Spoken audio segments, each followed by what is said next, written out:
A government department National Socioeconomic Registry is going to launch a countrywide Qaumi Khushhali survey to update the data on the socioeconomic conditions of masses at grassroots level all over the country. The last such survey was held in 2010-11.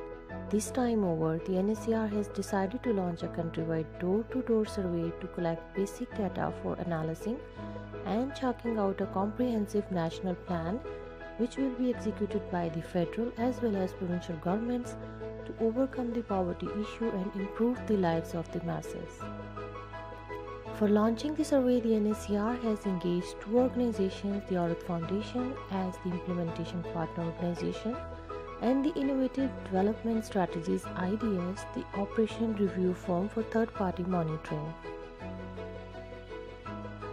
In this connection, a 4-day training for a 65-strong group of Aurat Foundation was conducted to create a group of master trainers from all over the country.